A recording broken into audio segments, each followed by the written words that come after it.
Well, as debate continues when it comes to Umeme and what happened to our power, we have Angelo Izama in the studio to help us break down what exactly these legislators are talking about. Welcome, Angelo Izama. Thanks so much for being on the show. Thank you. Our first question, I guess, is, what is really happening at Parliament? I came across a quote that read, gross legalities and manipulations encountered in the procurement of Umeme's concessions and the scandalous provision of these power distribution agreements between government and Umeme must be checked. This is the ad hoc committee that's in Parliament right now questioning Umeme and Umeme's provision. Help us understand what happened in 2004 when we saw the genesis of Umeme. Well, let me say, Edwin, that by far the worst Minister of Energy in the history of Uganda was probably Saida Bumba. Oh, okay. Yeah. When I first got involved in the energy sector, she was the one, and that was a time when we had a drought and there was a serious power shortage.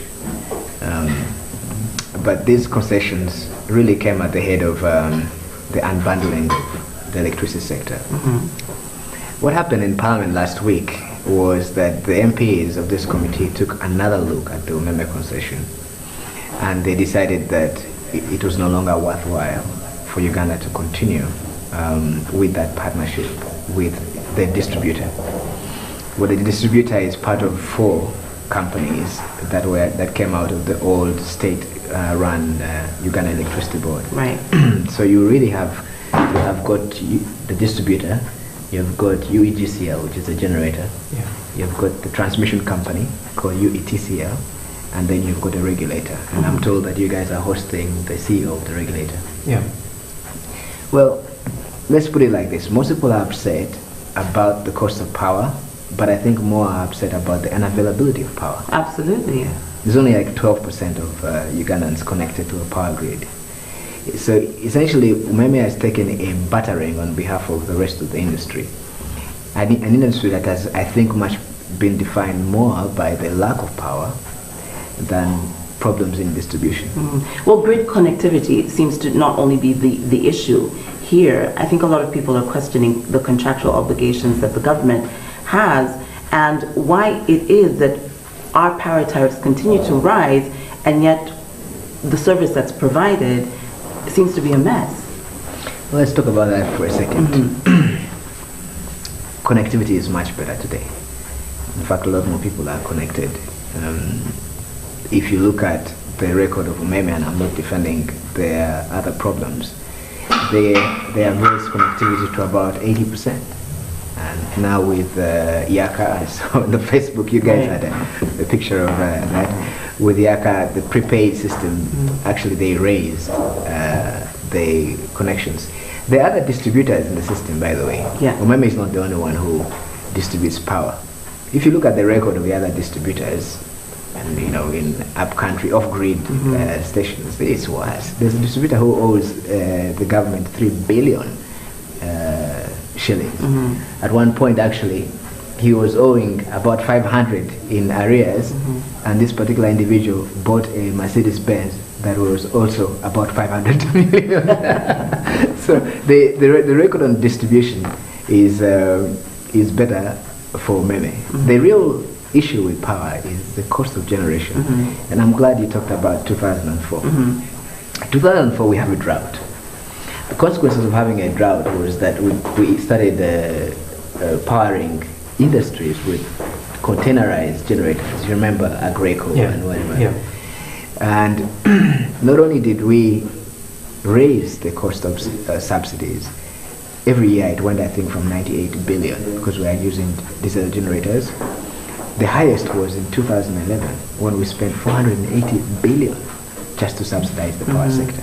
I think what actually happened is people just stole much of that money. But the huge cost of subsidies goes to generation, it doesn't go to distribution. 78% of your bill is from distribution because we have very expensive power.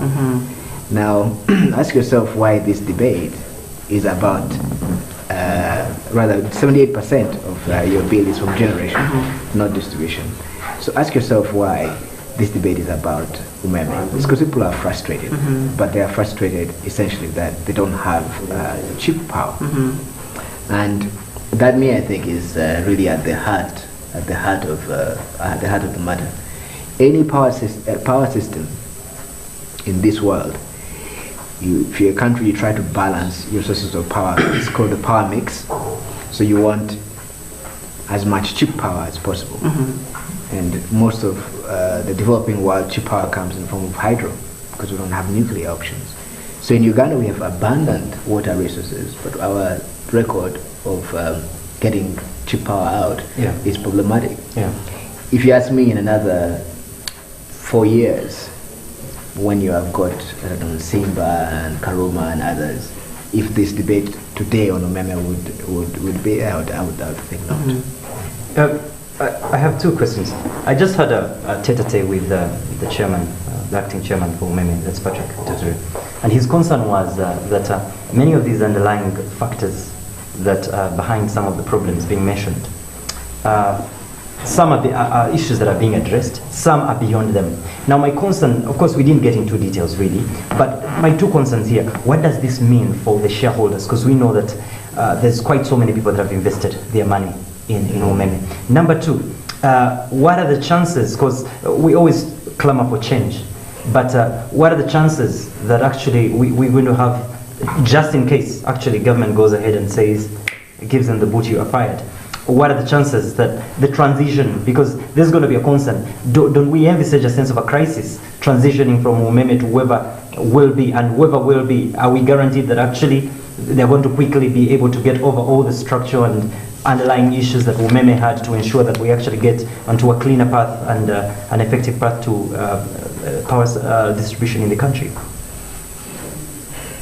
First of all, I do not think that the government is going to terminate Umeme's contract. It's just unthinkable.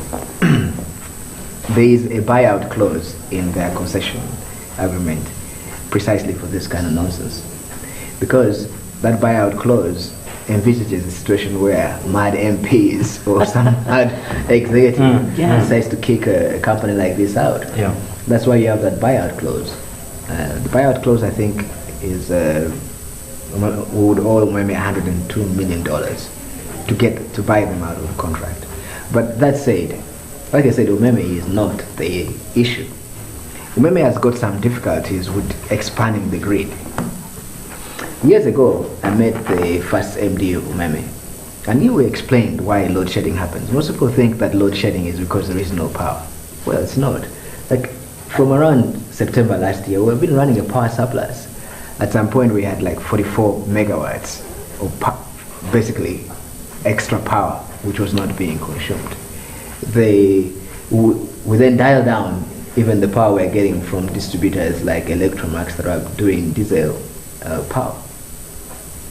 Why is it that with a power surplus you still had load shedding? It's because the grid is congested. An unstable grid has been the one area that people expected Umeme to deliver on. But Umeme's ability to spend money on expanding the grid, I think, is where most people would have an issue with. I would rather restructure that. And I told the MD at the time, allow public money to go into expanding the grid, because you're a private company.